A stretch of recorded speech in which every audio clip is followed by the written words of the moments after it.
Welcome back to Watchbox Studios and Watches Tonight. I'm your host, Tim Mosso. This evening, we are talking 2019 Patek Philippe discontinued models, how to approach internet influencers, including this one, mistakes I've made as a collector, warning, regrets, and stealthy but stellar watch options for below $10,000 US. All of this and your viewer wrist shots on Watches Tonight. I want to emphasize before we jump in that there is no better place to buy, trade, and sell your watches, especially sell your watches, than thewatchbox.com. It's where I buy and sell mine. We make it fast, we make it easy, we pay cash, and we're global. I'll also pay you to do it. We're giving away a $2,000 Breitling Colt Sky Racer. Link in the description. It's our January giveaway watch. Bright light, chronometer, super quartz. You got to be in it to win it. A very cool watch, and it'll prevent you from slumming it with a G-Shock or Timex Ironman when it comes time to beat on your watch. Finally, before we jump headlong, self-promotion. Help me fill the gap. Tim_Mosso on Instagram. I am still posting SIHH videos on a daily basis. If you like my 5-minute reviews, you'll love 60-second snippets. Okay, viewer wrist shots. Guys, you sent them, I'm showing them. Breton B braves the cold with his Rolex Oyster Perpetual 39 white dial in the snowy climes of Tahoe. Casper of Oslo, Norway dares and wins by matching his Rolex Yachtmaster to a textile strap. Epic. Abdul R, a man after my own heart, combining an Audi SQ7 with a Nomos Club Campus Amsterdam limited edition, and Simon H keeps us rolling with his Rolex GMT Master and Aston Martin. Guys, you really know how to pull on my heartstrings. I have to say, all things considered, you know I love watches, you know I love cars, and you're giving me copious quantities of both. I'm always looking for my next car. So this is both a watches and wheels program. Believe it or not, I owned the original version of that. Send your wrist shots to mondaymailbag@thewatchbox.com. All right, 2019 Patek Philippe. I don't know what the future holds for Patek as a company. That was up in the air last week with perhaps apocryphal headline on Bloomberg. But I can tell you that for 2019 Patek Philippe models, the verdict is in, and the verdict is death, at least for some of them. Here's the thing. We already know, because it's been blown on forums, what's being discontinued, so I'm not breaking any embargoes here. So, sanitized for your protection, Patek Philippe discontinuations. First, the steel Nautilus 5726 Annual Calendar. Significantly, only the annual calendar on the bracelet. The original Nautilus Annual Calendar bowed at Basel 2010. We got this steel model on a bracelet for 2012, which means in the scope of things, this is a rare model, rarely produced for a relatively short period of time, 2012 to 2018. So that's already a collectible in the making. Strap-clad versions of the watch will continue. Many Calatravas are being discontinued, and we're going to go full screen on this one because there's just a ton of them. So Calatravas of all descriptions. You could see that the 5296 Center Seconds Auto, the 5153 Hunter Caseback Officer's Watch, as well as every version of the hobnail bezel and very traditional 5119, those are slated for discontinuation.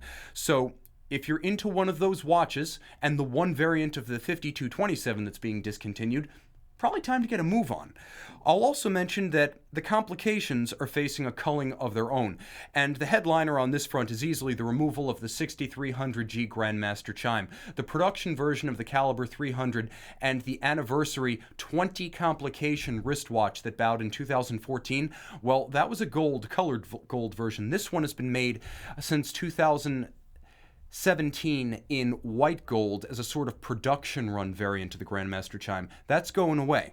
But to my eye, and I think the Patek collector's interest will be drawn to these models, it's going to be the 5235 G Regulator and the 5170p Chronograph that really get the lion's share of attention, because no one owns a 6300G, but these are watches that a lot of folks are considering, and we're looking at last licks. Let's see what they have to bring to the table. The 5235G Regulator is the only model of its reference 5235 ever made. It's my favorite Patek Philippe model of all time, and I believe it's the most interesting watch Patek Philippe makes at any price. Its caliber, the 31260 REG, is a masterclass, a wholesale re-engineering and redesigning of the 240 micro-rotor, and it's exclusive to this watch. Created expressly for this case, it's bigger, it's stylized, and it's tech, and we'll talk about why that is, because this movement represents the most complete series production application of the Patek Philippe Advanced Research Series silicon technologies.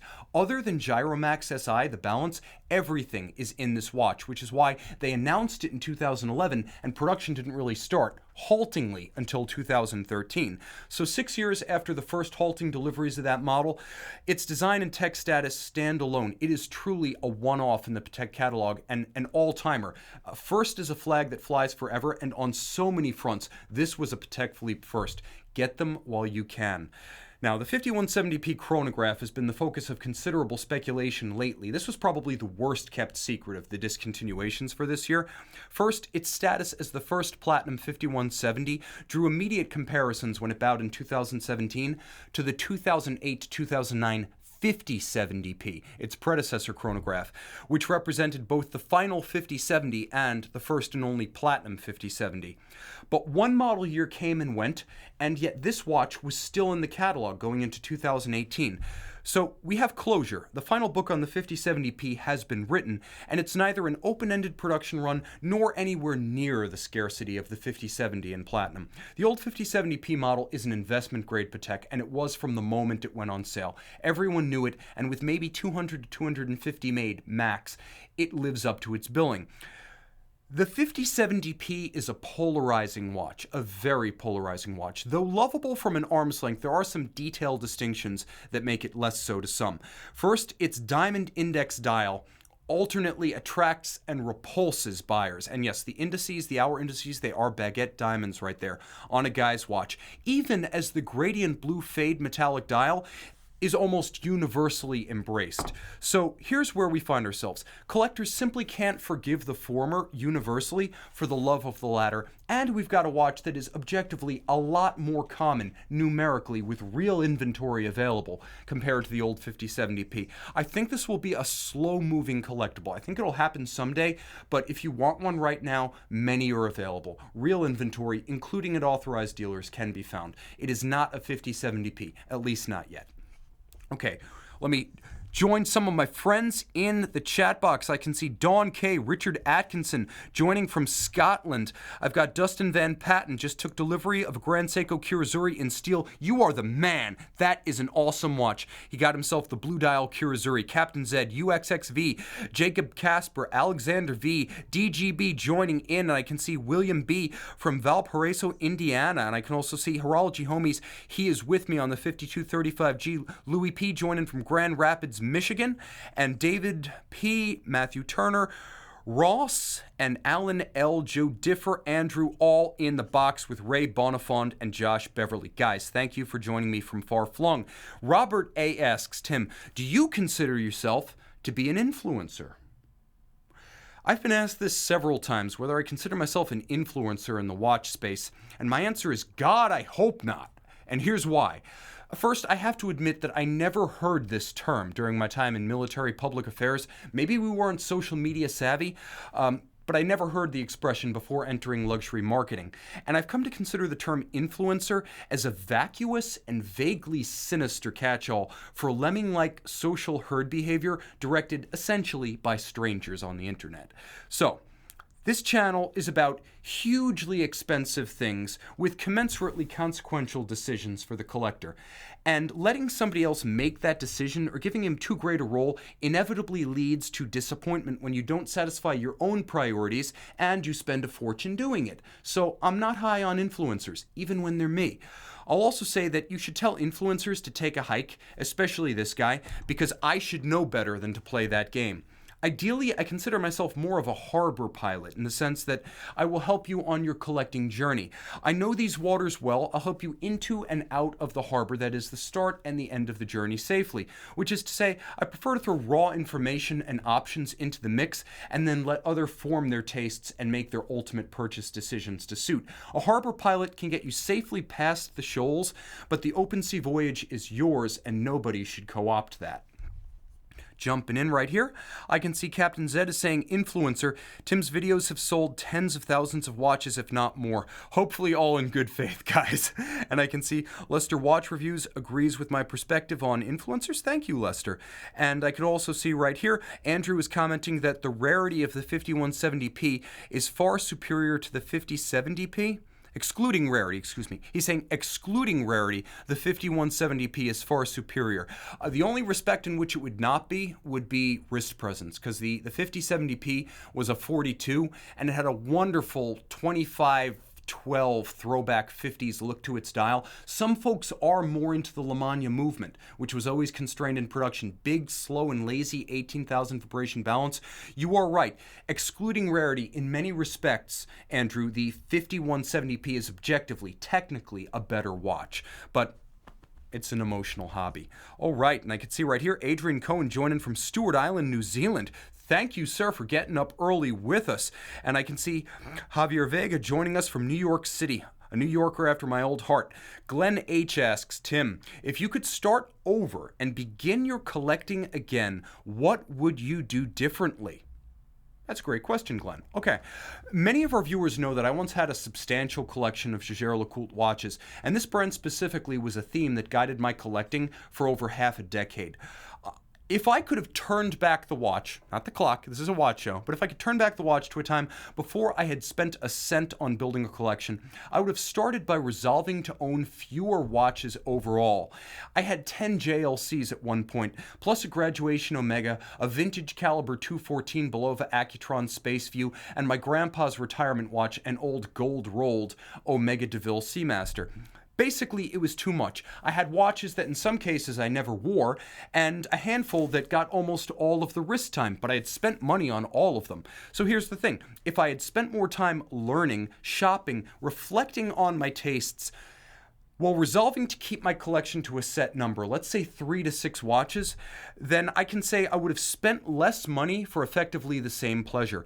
I would have worn the same favored watches the same majority of the time and saved money and time spent buying and selling and researches the watches that ultimately I didn't really wear or enjoy nearly enough.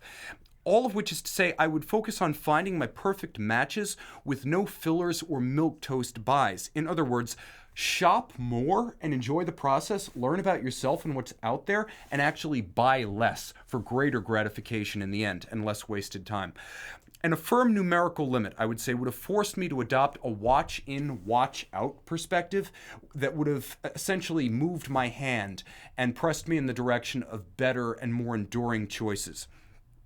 Now, this is something I never would have thought about, but I would have bought more steel, titanium, and even ceramic. And here's why. I never realized until I had a collection of white gold and platinum watches how galling constant scratches and scuffs and even dents could be to a perfectionist. After a point, I became hesitant to wear some of those watches due to the sheer vulnerability of the timepieces in use, and I loved that Grand Memovox.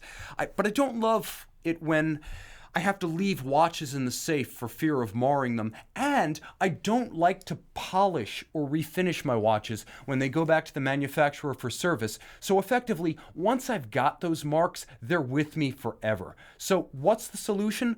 Ultimately, soft precious metals left me with watches I couldn't enjoy wearing, so I wanted to put them in the safe, and I didn't want to deform with corrective polishing. So my steel and titanium JLCs and my graduation Omega Seamaster in steel, especially this Zinn integumented steel, all of these have picked up very few marks in daily use, and ultimately I could have just done that in the beginning, focused on steel, titanium, hardened materials, and ceramic, and enjoyed wearing all of my watches without the sweat and the stress. Also, and this is a big one, guys, my third piece of advice for you, own more than one brand, and this is probably my biggest single mistake. My mono brand JLC focus seemed like a strong metaphorical GPS, charting my course and keeping my collection focused. But the problem is it led me to collect JLCs that I didn't love while ignoring models from other brands that I did absolutely adore. So I actually went out and got stuff that I really didn't love at the expense of stuff that I did, and that was a big mistake. Consider watches that I would have made part of my collection on the first pass. The Blancpain 50 Fathoms 5015, sapphire cambered bezel, 3-day power reserve, the Prince, the Cadillac of dive watches, and you better believe I would have gone for that if I hadn't been focused on one brand, but I was, so it didn't happen for me. Zenith El Primero Windsor Annual Calendar, designed by the great Ludwig Axelin. That's one I had on my wrist for a review, and that was a Fume smoked palladium dial in a steel case. I should have opted for that watch on the first pass. There are many JLCs, my triple calendar, my Reverso Duo, my Ultra Thin, that I could have purchased. Well, I could have purchased this in lieu of those and actually worn and enjoyed this watch. I'd still own it. The Omega X33, the first and second generation Speedmaster Professional X33. I still regret not buying this watch for like $800 at the military purchase price when I was in the service. And finally, yeah, the Ball Engineer 2 Magneto S, a watch that is absolutely like nothing else and the ultimate daily driver in my opinion. That is a very cool watch. You have to see my review on this one to understand why I would make a Ball part of my core collection, but they're doing interesting things at that company, and this watch is emblematic of it. Also, if you're a Stargate fan, the case back of this watch is a must-see. Okay, now if I'd become aware of my first lesson, which is that you should shop more and buy less, then I would have had the forbearance to spend my money on all of the above and not the sensitive and delicate platinum tourbillon that I ultimately judged too vulnerable to wear on a regular basis. More importantly, I'd still have all of those watches. I'd still be enjoying them. And I'd probably have come out ahead on cash too by making the right choice the first time around. All of which is to say that when you choose a collection theme, try to fix the theme around your tastes rather than trying to fix your tastes around the theme. That's when you sort of become a servant to it and it defeats the purpose. A focused theme can be a strong basis for a collection, but it can also crimp your style. With luxuries, once you have the money issues settled, follow your heart, not your head. The intellect will lead you astray. Okay, main feature, guys. Let me see who's in the chat box tonight. I can see Ross is saying the Magneto is so cool, so he knows of which I speak. He's seen that watch before. He knows what I'm talking about. Richard Atkinson, yeah, for the Ball. That's his. You own that watch. Excellent, excellent, Richard. You chose well. And I can see right here, Bear Clooney Watches saying, a nice take, Tim. Thank you very much. I appreciate that. All right. Now, jumping into our main feature, gems under $10,000, which I think is the meat of the market for most collectors. So 10,000 US dollars, or at the close of markets today, roughly 8,752 euro, is a great deal of money. Objectively, it's a chunk of change. That said, it's also a number that many middle-class folks here in Europe and in Asia, in Latin America, routinely spend on motorcycles, a year out of dining at restaurants, jewelry, motorboats. You see where I'm going with this? It's not unheard of to spend that kind of money on non-necessities, and spending that kind of money on all of the above won't necessarily shock the neighbors, arouse the attention of tax collectors, or mark you as a drug kingpin on the rise. So, it's an amount of money that many everyday watch enthusiasts can muster by setting a goal and then arranging life priorities to match. So it's a good range, but we're talking under 10 grand, and that opens the door to some seriously cool hardware. Herewith, grand watches for under 10 grand, starting with the Zenith El Primero Rattrapant Chronometer Chronograph. This is a cool one, previewed in 2010 and only made for about 2.5 model years. This is one of the rarest modern Zenith complications and one of the few Jean-Frédéric Dufour era Zeniths that was chronometer certified. With an original retail price of $15,300 in 2012, and features to match. This was seriously premium hardware. Today, you're going to pay around $7,500 to $8,500 for this watch in steel, full box papers, never polished, 44 millimeters, stainless steel, COSC certified Swiss chronometer, El Primero Rattrapant caliber, grand date, display case back, full clasp. It even comes with a full deployant clasp. They did not pinch pennies on this thing. This was the flagship of the catalog, short of the tourbillon, and it's far more useful than the tourbillon. This watch has Zenith manufacturer pedigree. It has modern high-tech watchmaking, immense wrist presence, and the rarity of a model only built in a few hundred copies over about 2.5 model years. So seriously scarce, even compared to that $25,000 secondary market Rolex Daytona. Forget the wait list at Rolex and AP. Go for this thing. I've worn it. I can tell you it's a 44 that wears compact. I can pull it off on this wrist. You guys will too. All right. Now, scaling down, but with the same gravitas on the wrist, Breguet Type 20 3800 ST, the Aro Naval. Quick, name a Rolex Daytona replacement chronograph that is around 40 millimeters, full bracelet, stainless steel, automatic, no date, and has real 20th century history to match the clout of Rolex's legendary Cosmograph. Doesn't leave many options, but the Breguet 3800 is one of them. A watch that is an all-timer, tracing its model origin back to 1994 and still in production. It matches the Daytona's immunity to obsolescence and the passing period fashions of each age. Plus, it has the underpinnings and the heritage of the 1954 French Type 20 military chronographs to give it real historical punch to go blow for blow with any Rolex Submariner, any Blancpain 50 Fathoms. So this is a watch that has it all going on. And again, 40 millimeters, 39.5, no date, automatic in steel, and you can get it on a full bracelet for about $6,000. That's right, full bracelet, box papers, never polished. You can get this thing for $6,000, and as it's still made, the retail is still listed at $10,900 for the watch on a bracelet. That's a hell of a lot of cred, and it's not easy to find that Rolex Daytona sized, full bracelet, automatic, 100-meter water-resistant, no-date chrono. Go ahead, try. You're not going to find many options. The Breguet aces the test. MIH watch. This episode is all about Tim Mosso's regrets, and therein lies another. This is high on the list. I should have bought it when it was in my hands, and it's a museum gift shop favorite that, frankly, I just can't get out of my mind. Ludwig Oxlin was the curator of the MIH in Luluk, the local watch and clock museum. He designed this watch as a gift shop token that people could buy to benefit the museum.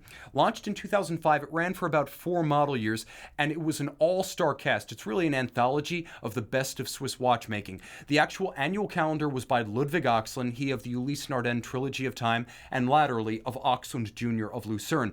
The watchmaking, production engineering, and the reversal of the chronograph was done by Paul Gerber. The watch was made in his atelier, and when it's serviced, it goes back to Paul Gerber in Zurich. Finally, Christian Gaffner handled the industrial design, which has aged remarkably well for a watch from the heady days of the mid-2000s, when anything that was smaller than 45 millimeters qualified as a mid-size. So this thing has already passed the test of time.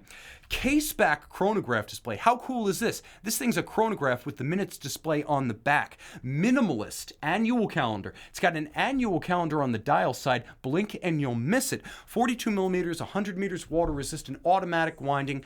This watch looks the business, and it's discreet enough with its postmodernist design that it could quite easily be your dress watch and your sports watch. Bide your time for this tour de force of everything, because you're going to get one for, wait for it, $4,000 to $4,500 if you wait and pounce. I've seen them listed for under $4,000, but that's atypical. You can get one of these things for a serious deal. And I should mention, Paul Gerber was a founding member of the AHCI. But let's say you want a purebred Paul, and you don't want to get an MIH watch. You don't want to get a collaborative Gerber? That's fine. You can get a Paul Gerber new with a warranty from his Zurich workshop, and 5 years after the MIH, he launched at Baselworld 2010 the Paul Gerber Model 42 Synchron DT. So the Synchron is really something else. First of all, it's a wearable 42 in titanium, just like the MIH watch. And the nice thing about the Synchron is you've got options. You can get it with a moon phase, you can get it in standard time, and you can get it with a dual time display. And I think we've got a picture of the Synchron dual time with lime green lume. Yeah, that's how I'd get mine. But you can get yours however you like, because there are semi-custom dial options. That watch features Gerber's ridiculous proprietary triple rotor Synchron system. So how much is this going to cost you from a guy who stands alongside Carey, Philippe Dufour, and F.P. Journe and Felix Baumgartner in the AHCI? Well, if you load up on options, you could pay as much as $5,850 US bucks. That's about maxing out the Model 42 DT. So it's a travel time that you can swim with in titanium from an independent maestro. And the watch only costs $5,800. That's a great sub $10,000 option and a wonderful alternative to that Batman GMT that's still waitlisted a year. Okay. Now, I'll also say that if you do have a hankering for dual-time Rolex, you've got a wonderful, if somewhat undersold option, and that is the Rolex Explorer 2. The 216570, also launched at Basel 2010 alongside the Synchron DT. This is one that is a bargain in the current Rolex catalog. It costs $8,200 new, and you're going to pay about $7,500 for one pre-owned. Plus, there's no weight, which means it's one of the few current steel Rolex sports watches that suffers from no secondary market markup and no real AD waitlisting either. So it's available immediately at or below list depending on whether you want to go aftermarket, pre-owned, or new. And it's a wonderful piece because it's a bit of a red-headed stepchild simply because of the large case and the fact that it's not a rotating bezel GMT. Unfair, true, but use that to your advantage. 42mm stainless steel with 2 dial options. Forget bezels. I want dial options because these really transform the character of a watch in a way that a Pepsi, a Coke, black bezel, I really don't care. These feel like different watches, and if you're asking me, go with the Polar. It's the more distinctive of the two and the less common. Everything you love about Rolex product integrity, longevity, immunity to style obsolescence, and real history dating back to 1970 for this model, plus you get a 5-year warranty when you buy it new, and Rolex actually attests to the accuracy. That superlative chronometer jargon, it's not just jargon. -2 + 2 seconds, literally no one promises you that. Not Patek, no one. None of the Holy Trinity, not Longa. This gives you everything you love about Rolex in an unconventional package. You get everything that's good about the brand without the Clone Wars feel about your office. Now, bringing everything full circle, JLC Master Compressor Memovox. The one that I do regret not buying, and the one that I still aspire to own. The best all-around sports watch you can buy, period. First, a little bit of history and context. After the 1970 JLC E870 Polaris II, JLC worked and waited until 2002 to launch its next diving alarm, but the wait was worth it. The new 41.5mm Master Compressor Memovox paid tribute to the original Polaris 1968, and you can see there are some similarities in the font, the hands, the multiple crowns, but it doesn't stoop to tribute watch panders, and I really appreciated that. This was a time when JLC was looking forward, not back. The Memovox alarm works in tandem with an internal rotating dive-style bezel, so you get both of them as reminders. I find that the alarm is perfect for remembering meetings, even if you're not using it as a dive timer, and the bezel itself is the best surrogate for a chronograph you'll ever find. Give me a dive bezel over a chronograph 10 times out of 10. Plus, I should mention that the compressor crown system is wonderfully innovative and easy to use, plus visually distinctive. When your hands are wet, sweaty, or gloved, you can actually use those crowns. Half a turn they're open, half a turn they're locked. That's something no screw-down shouldered crown sports watch can match. And I'll mention that each steel example, this was back when JLC really spared no expense, each steel example featured the grandeur of a rose gold medallion on the caseback, with individual numbering attesting to its passage of JLC's Master 1000 hours in-house chronometry test. That's a serious commitment to showcase what this watch has achieved. And, later on it would just be a stamp in steel. But for these watches, in this generation, it was always precious metal, even on the steel watches. And for those who learned nothing from my earlier entreaties, there's a sick platinum model too with a blue dial. It's really, really cool. I like that model a good deal. And there's a superb bracelet available if you like to wear your sports watches a la Rolex on some sort of metal band. And it is a wonderful bracelet with a double incremental tool-free adjustment. Which is all to say, this watch, which last cataloged for $11,000 back in 2009, can be yours for between $5,000 and $5,500, depending on condition, accessories, papers, provenance, and whether you go with the bracelet or the strap. This is the one watch. If you want just one, make it this one. An alarm diver in 41.5mm steel is universal. Jumping into our chat box right here, I can see Horology homies in the box. Big fan of the JLC Reverso red wine dial. I can see we've got PY7 saying that rose gold case back would lose its detail over time. Happily, no. I've been watching these since 2002. I've never seen one disfigured by the skin of the owner. That's the thing about a case back. It only touches your skin. That's probably the lowest impact surface on the watch. So the news is good. And Thomas Burnett saying, I love the blue dials. That 250-piece master compressor Memovox in platinum is very hard to resist. Viewer wrist shots. Taylor Yu and his Omega Aquaterra Ryder Cup get us underway, proving that the Aquaterra is the most underrated current Omega Seamaster family. Xander B. styles with a sports watch and a sport utility Cartier Santos 2018 in his Volvo XC60. Jeff C. of Chicago mixes Maserati blue with Monaco blue in one sublime shot.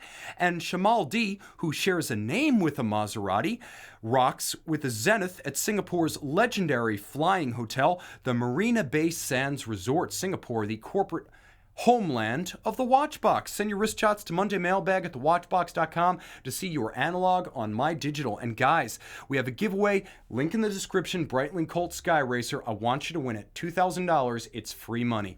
And finally, comment and subscribe below, plus join me after the broadcast, Tim_Mosso on Instagram. Thank you to everyone who joined in. I could see Josh Beverly asking, what's your wrist shot for tonight? My Zin EZM 1.1. Don't worry, I've got a full review. I'm not going to hold you. I do own that watch, but I'm not wearing it. Thanks, guys. All be well. Time out, Tim out, and thanks for logging on.